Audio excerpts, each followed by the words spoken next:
Well, all I can say is it's going to be one long 4 years. Never has less than 2 weeks felt like 2 years already. And I'm telling you, we're in for a very rough ride with this piece of shit back in the White House that's trying to put through illegal executive orders and then putting through a bunch of incompetence. And most of these incompetents have been put in for his cabinet. And you know, we're fucking screwed. If anything happens to him, he's not going to last 4 years. Then we're stuck with Vance. And Vance, of course, is Peter Thiel's bitch. And Peter Thiel is arguably worse than Elon Musk, if such a thing is possible. Very sociopathic. And then and if Vance is out, then look who we have next. We have Mike Johnson, who's a Christian Reconstructionist idiot. We've got that one. And he's even arguably worse than Vance. And then, if something happened to him, if he were forced out, then we'd have Charles Grassley, who's almost 100 years old. Well, literally, he's about 90. Let me look him up. Chuck Grassley. He's been around.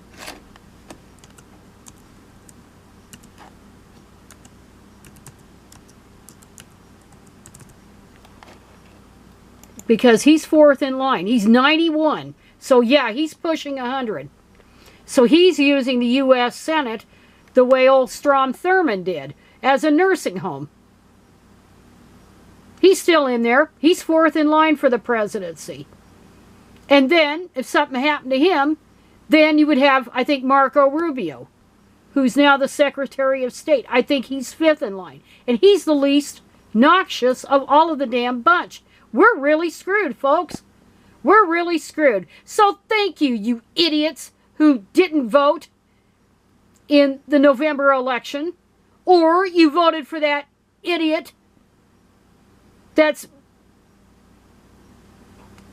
talking out of his ass all the time.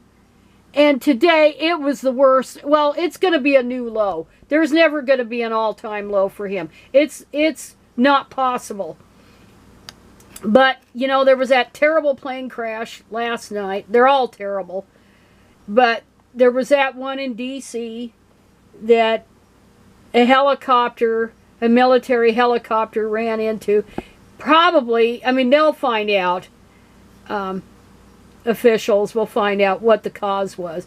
But it seems like since that was a training flight or something, that the person operating the helicopter made a fatal mistake and ran into the plane. But that was the first accident involving commercial aircraft in the United States in over a decade. It might even be longer than that. But everybody aboard is presumably killed. And it seems like there were a lot of young people there. There were some college students who were killed, presumably killed.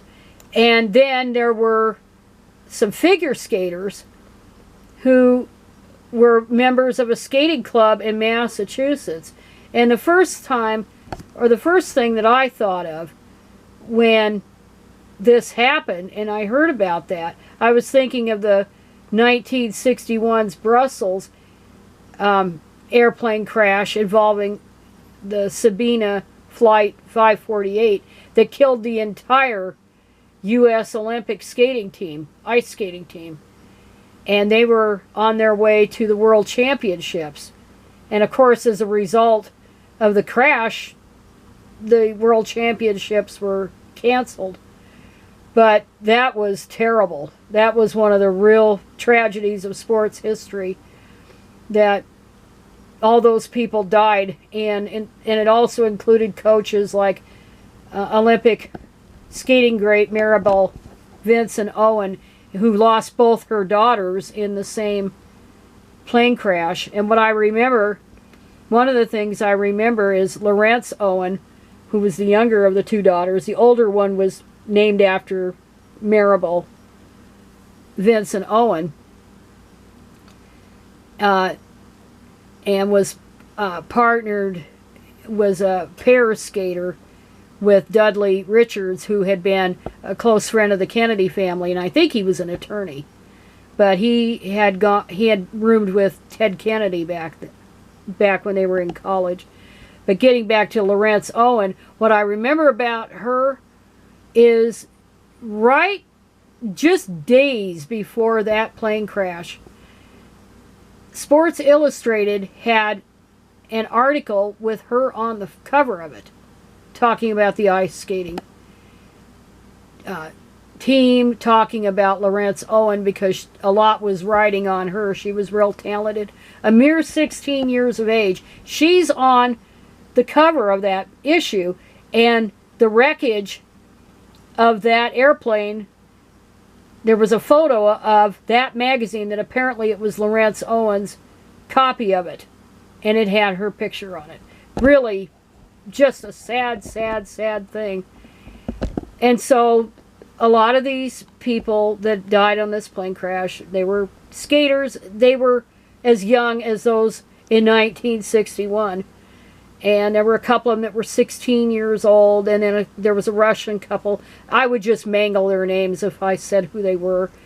But they had been in the Olympics, and they were champions, and they had been coaches, and they were on this flight.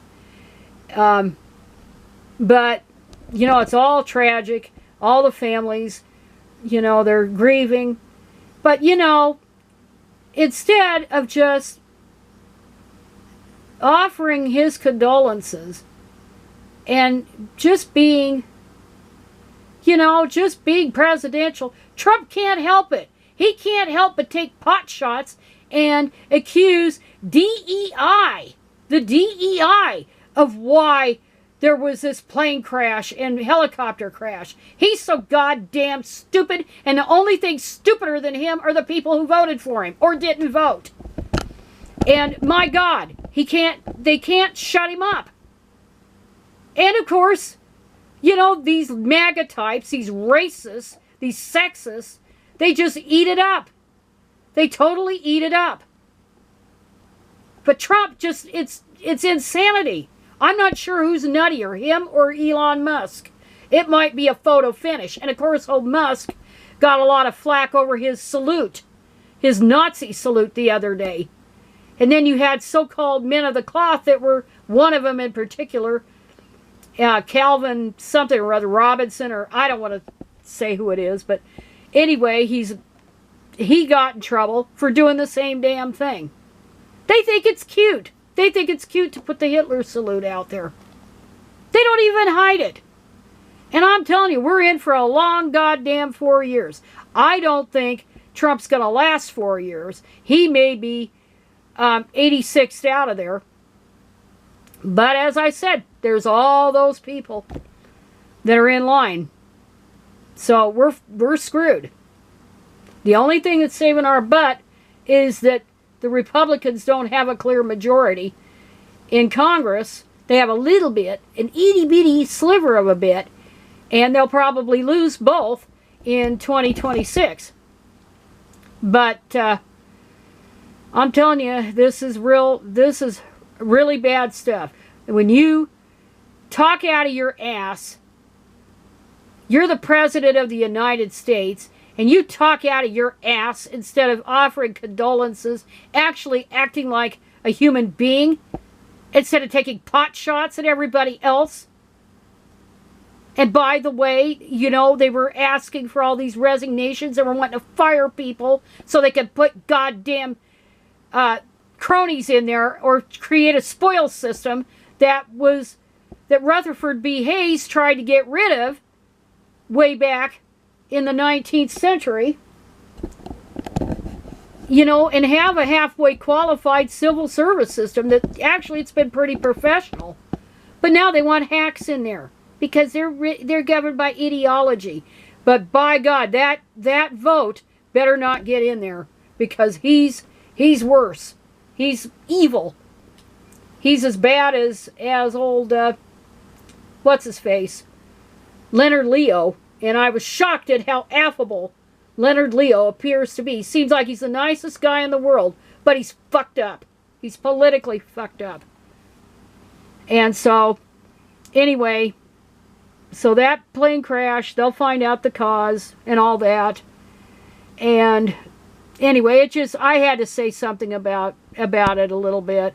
But there was a lot of inane shit. And then what made me mad is they kept showing the video, you know, that was a long ways off from the side of the crash. And they kept showing that over and over and over, the explosion. And, I mean, you see it once, that's it. That's enough. You don't have to show it over and over and over and over and over.